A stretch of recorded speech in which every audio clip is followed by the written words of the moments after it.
ആചാരങ്ങളും ആഘോഷങ്ങളും പലപ്പോഴും പലതാണ്. അതുപോലെ തന്നെയാണ് നമ്മൾ അണിയുന്ന ആഭരണങ്ങളും. Azad gold and diamonds, Thazhepalam, Tirur. കുറഞ്ഞ കാലയളവിൽ പദ്ധതി നിർവഹണത്തിൽ അഭിമാന നേട്ടവുമായി താനൂർ നഗരസഭ.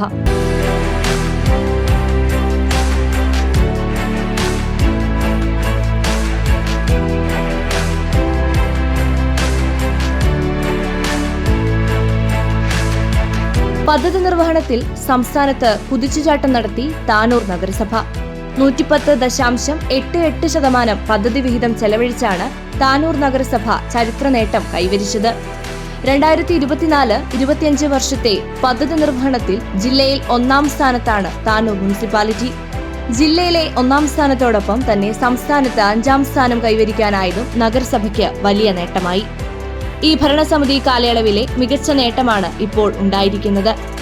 കഴിഞ്ഞ മെയ് 17-നാണ് റഷീദ് മോര്യ താനൂർ നഗരസഭയുടെ പുതിയ ചെയർമാനായി അധികാരമേറ്റത്.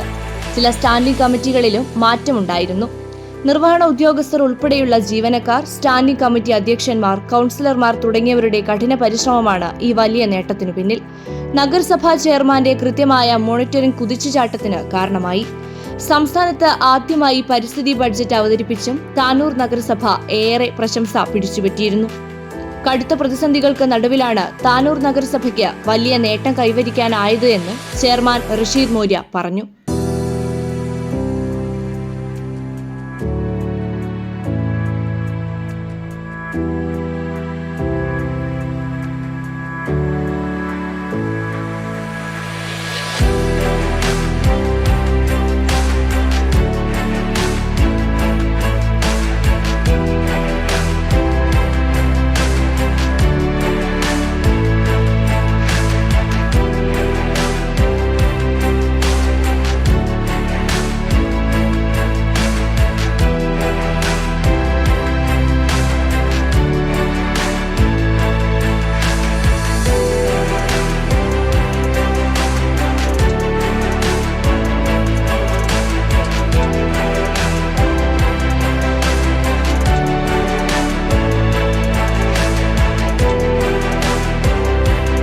പ്രിയപ്പെട്ടവരെ, ഏവർക്കും 20 TV-യുടെ ജനകീയ വാർത്തയിലേക്ക് സ്വാഗതം. വളരെ സന്തോഷത്തോടു കൂടിയാണ് താനൂർ നഗരസഭയിൽ ഞങ്ങൾ എത്തിയിട്ടുള്ളത്.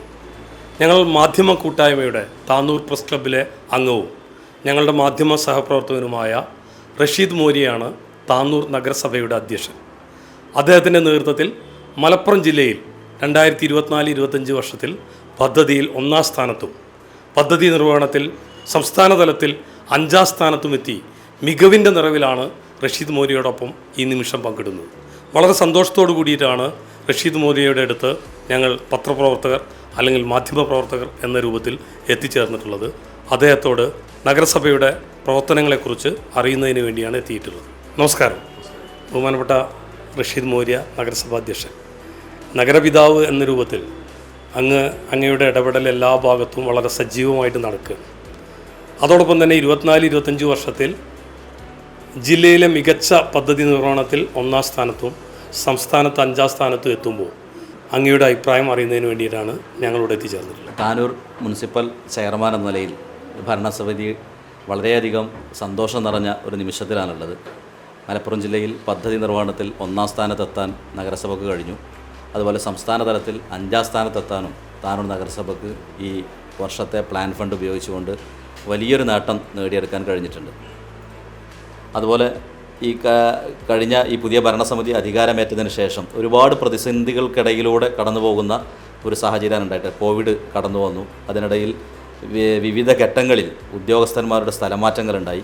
2 തെരഞ്ഞെടുപ്പുകളുടെ പെരുമാറ്റച്ചട്ടം ഉണ്ടായി. ഈ സാഹചര്യങ്ങളൊക്കെ മറികടന്നുകൊണ്ടാണ് കഴിഞ്ഞ കാലങ്ങളിലൊക്കെ തുടർന്നു പോകുന്ന വികസന പ്രവർത്തനങ്ങളുടെ തുടർച്ച എന്ന നിലയിൽ നമുക്ക് വലിയ പ്രവർത്തനങ്ങൾ ഏറ്റെടുത്ത് നടത്താൻ കഴിഞ്ഞിട്ടുള്ളത്. അതിൽ വളരെയധികം സന്തോഷമുണ്ട്. ഇവിടുത്തെ ഉദ്യോഗസ്ഥന്മാർ, കൗൺസിലർമാർ, സ്റ്റാൻഡിംഗ് കമ്മിറ്റി അധ്യക്ഷന്മാർ തുടങ്ങി ഒട്ടേറെ ആളുകളുടെ ഒന്നിച്ചുള്ള പ്രയത്നത്തിൻ്റെ ഫലമായിട്ടാണ് ഈ വലിയ നേട്ടം കൈവരിക്കാൻ താനൂർ നഗരസഭയ്ക്ക് കഴിഞ്ഞിട്ടുള്ളത്.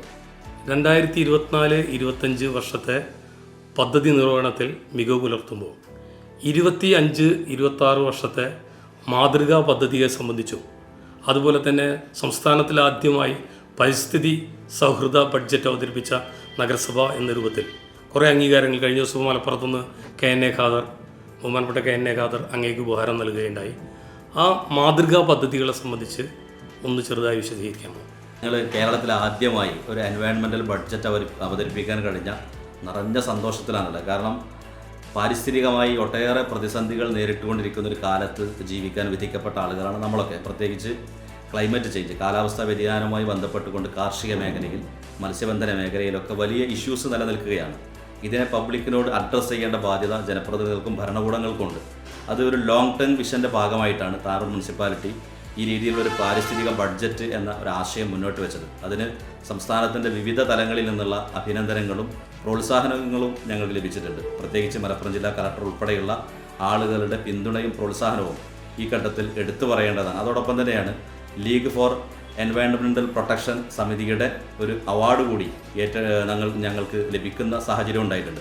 ഇവിടെ താനൂരിനെ സംബന്ധിച്ചിടത്തോളം 16 വാർഡുകൾ തീരദേശത്താണ്. കനോലി കനാലിൻ്റെയും കടലിൻ്റെയും ഇടയിലുള്ള ഒരു ചെറിയ പ്രദേശത്താണ് 16 വാർഡുകളും ആയിരക്കണക്കിന് മത്സ്യത്തൊഴിലാളി കുടുംബങ്ങളും തിങ്ങിപ്പാർക്കുന്നത്. താനൂരിൻ്റെ ഒട്ടുംപുറം ഉണ്ടാകുന്ന ഈ അഴി മുറിക്കുന്നതുമായി ബന്ധപ്പെട്ടുകൊണ്ട് അവിടെ ഉണ്ടാകുന്ന വലിയ ഇഷ്യൂസ് ഉണ്ട്. കാരണം അഴി മുറിച്ചാൽ സ്വാഭാവികമായി കിണറുകളിലേക്ക് ഉപ്പുവെള്ളം കയറുന്ന സാഹചര്യം നിലനിൽക്കുന്നു. ഇത് എല്ലാ വർഷവും വലിയ പ്രതിസന്ധി നേരിടുക. ഇന്ന് 100 കിണറുകളിലാണ് ഉപ്പുവെള്ളം കയറുന്നതെങ്കിൽ തൊട്ടടുത്ത വർഷം അതിൻ്റെ ക്വാണ്ടിറ്റി കൂടുകയാണ്. 100 എന്നുള്ള 150, 200 മാറുകയാണ്. ഇതിന് ശാസ്ത്രീയമായി പഠനം നടത്തി ശാശ്വത പരിഹാരം കാണേണ്ടതുണ്ട്. ഇതിന് മുനിസിപ്പാലിറ്റിക്ക് കൃത്യമായി ഒരു പരിഹാരം നിർദ്ദേശിക്കാനോ പരിഹാരം കാണാനോ കഴിയില്ല. സംസ്ഥാന സർക്കാരിൻ്റെ നേതൃത്വത്തിലുള്ള ശ്രമങ്ങളുടെ ഭാഗമായിട്ട് ഇത്തരത്തിലുള്ള പ്രശ്നങ്ങൾക്ക് പരിഹാരം കാണാൻ കഴിയുള്ളൂ. പക്ഷേ ഗവൺമെൻറ്റിൻ്റെ മുന്നിൽ സമർപ്പിക്കണമെങ്കിൽ കൃത്യമായൊരു സയൻറ്റിഫിക് സ്റ്റഡി മുനിസിപ്പാലിറ്റി നടത്തേണ്ടതുണ്ട്. അതിൻ്റെ തുടർച്ച എന്ന നിലയിലാണ് പരിസ്ഥിതി ബഡ്ജറ്റിൻ്റെ ഭാഗമായിക്കൊണ്ട് വളരെ ഇന്നോവേറ്റീവായി മുനിസിപ്പാലിറ്റി മുന്നോട്ട് വെക്കുന്ന ഗ്രൗണ്ട് വാട്ടർ മാപ്പിംഗ് എന്നൊരു പ്രോജക്റ്റ് ഇത് വാർഷിക പദ്ധതിയിൽ ഞങ്ങൾ ഉൾപ്പെടുത്തിയിട്ടുണ്ട്. അതോടൊപ്പം ഈ ജൂൺ 5-ന് പാരിസ്ഥിതിക ദിനവുമായി ബന്ധപ്പെട്ടുകൊണ്ടൊക്കെ വലിയ പ്രചരണ പ്രവർത്തനങ്ങളും പദ്ധതികളൊക്കെ മുനിസിപ്പാലിറ്റി ആസൂത്രണം ചെയ്തിട്ടുണ്ട്. അതുപോലെ മാലിന്യ നിർമ്മാർജ്ജനവുമായി ബന്ധപ്പെട്ടുകൊണ്ട് പാരിസ്ഥിതികമായി ബന്ധപ്പെട്ട പ്രവർത്തനങ്ങളുടെ ഭാഗമായി വലിയ പദ്ധതികളാണ് ഞങ്ങൾ ആസൂത്രണം ചെയ്തിട്ടുള്ളത്. അത് വരും ദിനങ്ങളിൽ കൃത്യമായ വിശദീകരണത്തോടു കൂടി സമൂഹത്തിനോട് പറയാൻ ഉദ്ദേശിക്കുകയും ചെയ്യുന്നു. ഈ കൃഷിയും കർഷകരും നേരിടുന്ന ഒട്ടേറെ വിഷയങ്ങളുണ്ടല്ലേ, മോരിയ പോലെ സ്ഥലങ്ങളിലൊക്കെ, അവിടെയൊക്കെ തന്നെ ഈ കൃഷിയെയും ഉൽപ്പാദന മേഖലയെയും ബന്ധിപ്പിക്കുന്ന മാതൃകാ പദ്ധതികൾ എന്തെങ്കിലും പ്ലാൻ ചെയ്തിട്ടുണ്ട്? ഇപ്പോൾ താനൂരിലെയും തിരൂരങ്ങാടിയിലെയും നന്നമ്പ്ര പഞ്ചായത്തിലെയും ഒക്കെ ആളുകളെ യോജിപ്പിച്ചുകൊണ്ടുള്ളൊരു പദ്ധതിയാണ് മോരിയക്കാപ്പ് പദ്ധതി. കുട്ടനാട് പോലെയുള്ള ഏകദേശം 1000-ലധികം ഏക്കർ കൃഷിഭൂമിയുള്ള 100 കണക്കിന് ആളുകൾ കൃഷി ചെയ്യുന്ന വളരെ വിപുലമായൊരു വയൽ പ്രദേശമാണ്. നിർഭാഗ്യവശാൽ അവിടെ കർഷകരുടെ അടിസ്ഥാന ആവശ്യങ്ങൾ പരിഹരിക്കുന്നതിന് വേണ്ടിയുള്ള ഒരു ഇടപെടലുകളും കാര്യമായ രീതിയിൽ നടന്നു വന്നിട്ടില്ല. അതുകൊണ്ട് കൃഷിക്കാർ വലിയ പ്രതിസന്ധി അനുഭവിക്കുന്നു. ഈ പ്രതിസന്ധിയെ മറികടക്കാൻ വേണ്ടി ഒരു പ്രാദേശിക ഭരണകൂടം എന്ന നിലയിൽ താനൂർ മുനിസിപ്പാലിറ്റി അതിൻ്റെ പരിധിക്കുള്ളിൽ നിന്നുകൊണ്ടുള്ള ഇടപെടലുകൾ കഴിഞ്ഞ 4-5 വർഷമായി നടത്തി വരികയാണ്. അതിൻ്റെ ഭാഗമായി ഉപ്പുവെള്ളം കയറാൻ വളരെ സാധ്യതയുള്ള, ഉപ്പുവെള്ളം കയറി കൃഷി നശിക്കുന്നത് തടയുന്നതിന് വേണ്ടി പെരുന്തോട് VCB അവിടെ ഞങ്ങൾ വാർഷിക പദ്ധതി ഉൾപ്പെടുത്തി 36.5 ലക്ഷം രൂപ ചെലവഴിച്ചുകൊണ്ട് അവിടെ VCBയുടെ നവീകരണ പ്രവർത്തനങ്ങൾ പൂർത്തിയാക്കി. അത് ഇറിഗേഷൻ വകുപ്പിലേക്ക് ഡെപ്പോസിറ്റ് ചെയ്തുകൊണ്ടാണ് ആ പ്രവൃത്തി പൂർത്തിയാക്കാൻ കഴിഞ്ഞത്. ഇപ്പോൾ ഇനി അവിടെ മെക്കാനിക്കൽ ഷട്ടർ സ്ഥാപിക്കുകയാണ്. മെക്കാനിക്കൽ ഷട്ടർ സ്ഥാപിക്കുന്നതിന് വേണ്ടി പാലക്കാട് ജില്ലയിലെ മലമ്പുഴയിലുള്ള ഇറിഗേഷൻ ഡിപ്പാർട്ട്മെൻറ്റിൻ്റെ മെക്കാനിക്കൽ എഞ്ചിനീയറിംഗ് വിഭാഗത്തിലേക്ക് 19.5 ലക്ഷം രൂപ ഡെപ്പോസിറ്റ് ചെയ്ത് ആ പദ്ധതിയുടെ നിർവഹണത്തിൻ്റെ പ്രാരംഭഘട്ടത്തിലാണുള്ളത്. അതിൻ്റെ ടെൻഡർ നടപടികൾ പൂർത്തിയായി. ഈ ഷട്ടർ സ്ഥാപിക്കുന്നതോടുകൂടി കർഷകരുടെ എത്രയോ വർഷത്തെ പതിറ്റാണ്ടുകളായുള്ള ഒരു ആവശ്യത്തിന് നഗരസഭ പരിഹാരം കാണും. കാരണം എല്ലാ വർഷവും കൃഷി ആരംഭിക്കുമ്പോൾ ചാക്കിൽ മണ്ണ് നിറച്ച് കിലോമീറ്ററുകളോളം ദൂരത്തിൽ വളരെ പ്രയാസപ്പെട്ട് നടന്നുപോയി അത് നിറച്ച് വെക്കേണ്ട സാഹചര്യം കൃഷിക്കാർക്ക് ഉണ്ടാവാറുണ്ട്. ആ പ്രതിസന്ധിക്ക് ഈ വർഷം മുതൽ പരിഹാരം ഉണ്ടാക്കാൻ കഴിയുമെന്നാണ് ഞങ്ങൾ പ്രതീക്ഷിക്കുന്നത്. കർഷകരുടെയും നാട്ടുകാരുടെയും ഉദ്യോഗസ്ഥലത്തിലുമൊക്കെയുള്ള വലിയ പിന്തുണയും പ്രോത്സാഹനവും ഈ പദ്ധതി വിജയിപ്പിച്ചെടുക്കുന്നതിന് വലിയ കാരണമായിട്ടുണ്ട്. നമ്മുടെ ജനങ്ങളുടെ അടിസ്ഥാന പ്രശ്നമാണ് ഭവന നിർമ്മാണം. ആ ഭവന നിർമ്മാണ പദ്ധതിക്കകത്ത് നഗരസഭയുടെ ഇടപെടൽ എങ്ങനെയാണ്? കേരളത്തിൽ തന്നെ ഏറ്റവും കൂടുതൽ ഭവന നിർമ്മാണത്തിന് ധനസഹായം നൽകിയ ഒരു നഗരസഭയാണ് താനൂർ. കഴിഞ്ഞ ഭരണസമിതിയുടെ കാലത്ത് ആരംഭിച്ച PMAY പദ്ധതിയിലൂടെ 2000-ലധികം വീടുകളാണ് നമുക്ക് നൽകാൻ കഴിഞ്ഞത്. പുതിയ കാലത്ത് പുതിയ ഉത്തരവ്, സംസ്ഥാന സർക്കാരിൻ്റെ ഉത്തരവിന് വേണ്ടി നഗരസഭ കാത്തിരിക്കുകയാണ്. ഈ ഭരണസമിതി വന്നതിന് ശേഷവും 100-ലധികം വീടുകൾ നൽകാൻ നഗരസഭയ്ക്ക് കഴിഞ്ഞിട്ടുണ്ട്. പുതിയ പദ്ധതി നിർവഹണം നടത്തുന്നതിന് വേണ്ടി സംസ്ഥാന സർക്കാരിൻ്റെ ഉത്തരവിന് വേണ്ടി കാത്തിരിക്കുകയാണ്. ഉത്തരവ് വന്നാൽ ഉടനെ ഭവന നിർമ്മാണ പദ്ധതിയുമായി നഗരസഭ മുന്നോട്ട്.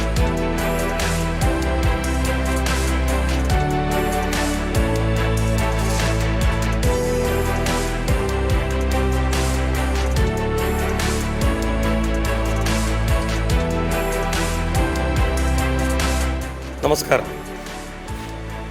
പദ്ധതി നിർവഹണത്തിൽ 2024-25 വർഷത്തിൽ ജില്ലയിൽ 1-ാം സ്ഥാനത്തും സംസ്ഥാനത്ത് 5-ാം സ്ഥാനത്തും എത്തി മികവ് പുലർത്തിയ താനൂർ നഗരസഭയിലാണ് ഇപ്പോൾ 20 TV ഉള്ളത്. നഗരസഭയുടെ ഈ പ്രവർത്തനങ്ങളുടെ വിജയത്തിന് പ്രതിപക്ഷ നേതാവ് എന്ന രൂപത്തിൽ നമ്മളുടെ ദിബീഷ് മാഷ് ചിറക്കൽ നമ്മളോടൊപ്പമുണ്ട്. അദ്ദേഹത്തിൻ്റെ അഭിപ്രായം 20 TVയോട് പങ്കുവയ്ക്കുകയാണ്. പദ്ധതി നിർവഹണത്തിൽ ജില്ലയിലെ താനൂർ നഗരസഭ 1-ാം സ്ഥാനം എത്തിയതിൽ അതിയായ സന്തോഷമുണ്ട്. അതിൻ്റെ ഭാഗമാവാൻ ഞങ്ങൾ പ്രതിപക്ഷ കൗൺസിലർമാർക്ക് സാധിച്ചതിൽ അതിയായ സന്തോഷമുണ്ട്. ജനങ്ങളുടെ ക്ഷേമത്തിന് വേണ്ടിയിട്ടുള്ള പ്രവർത്തനങ്ങളിൽ പൂർണ്ണമായിട്ടും സഹകരിച്ചാണ് പ്രതിപക്ഷം ഭരണസമിതിയോട് നിൽക്കുന്നത്. അതോടൊപ്പം തന്നെ കേന്ദ്രാവിഷ്കൃത പദ്ധതികൾ ധാരാളം ഈ താനൂർ നഗരസഭയിലും ഉണ്ട്. അമൃത് പദ്ധതി കുടിവെള്ളവുമായിട്ട് ബന്ധപ്പെട്ടിട്ട് 22,000 കുടുംബങ്ങൾക്ക് അമൃത് കുടിവെള്ള പദ്ധതിയിൽ ഉൾപ്പെടുത്തിയിട്ട് സൗജന്യ കണക്ഷൻ കൊടുക്കുന്നുണ്ട്. അതുപോലെ തന്നെ പ്രധാനമന്ത്രി ആവാസ് യോജനയിൽ കേരളത്തിൽ തന്നെ ഏറ്റവും കൂടുതൽ വീടുകൾ കൊടുത്തൊരു നഗരസഭയിൽ ഒന്നാണ് താനൂർ നഗരസഭ. അതുപോലെ തന്നെ അമൃത് പദ്ധതിയിൽ ഉൾപ്പെടുത്തിയിട്ട് നമ്മുടെ കുളങ്ങളും തോടുകളൊക്കെ നവീകരിക്കാനും അതുപോലെ തന്നെ ടൂറിസം പദ്ധതികളൊക്കെ ധാരാളം സാഹചര്യങ്ങൾ താനൂർ നഗരസഭയ്ക്കുണ്ട്.